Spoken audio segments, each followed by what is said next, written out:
ఖమ్మం జిల్లా పాలేరులో ఏర్పాటు చేసిన ధాన్యం కొనుగోలు కేంద్రాన్ని మంత్రులు ఉత్తమ్ కుమార్ రెడ్డి, పొంగులేటి శ్రీనివాస్ రెడ్డి సందర్శించారు. ఈ సందర్భంగా ధాన్యం సేకరణ, మద్దతు ధర, తూకంలో పారదర్శకత, గోనె సంచుల లభ్యత, సేకరించిన ధాన్యం మిల్లులకు తరలింపు అమలుపై మంత్రులు స్వయంగా రైతులను అడిగి తెలుసుకున్నారు.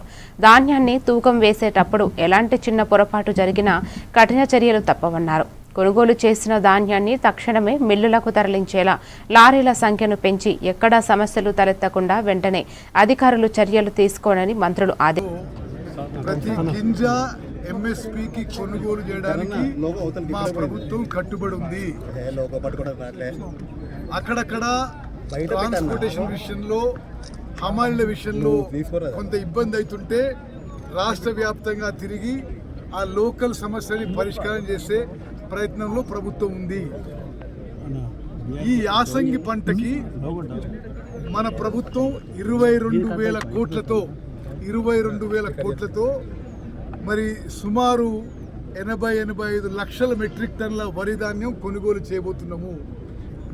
మరి అక్కడక్కడ ఈ లారీల విషయంలో, హమాలీల విషయంలో కొంత ప్రాబ్లం వస్తున్నమాట వాస్తవం. హమాలీలు మన రాష్ట్రంలో ఎక్కువ శాతం బీహార్ నుంచి, బెంగాల్ నుంచి వస్తారు. బెంగాల్లో ఈ మధ్యనే ఎన్నికలైనాయి కాబట్టి కొంతమంది తిరిగి వాపస్ రాలేదు. బీహార్లో వాళ్ళ అగ్రికల్చర్ సీజన్ ఎక్స్టెండ్ అయింది కాబట్టి అక్కడి నుంచి కూడా కొంతమంది తిరిగి రాలేదు.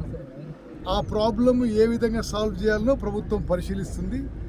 అదేవిధంగా ట్రాన్స్పోర్టేషన్ విషయంలో కూడా అన్ని అవసరాలకు కూడా లారీలు, డీసీఎంలు ఆపేసి ఈ వారం 10 రోజులు కేవలం ప్యాడీ ప్రొక్యూర్మెంట్ కోసమే లారీలు, డీసీఎంలు ఉపయోగించాలని జిల్లా కలెక్టర్ అందరికి కూడా ఆదేశాలు ఇవ్వడం జరిగింది. నేను మరోసారి చెప్తున్నా, వరి రైతులందరికీ హామీ ఇస్తున్నాం. తెలంగాణలో ఈ యాసంగి పంటలో చివరి గింజ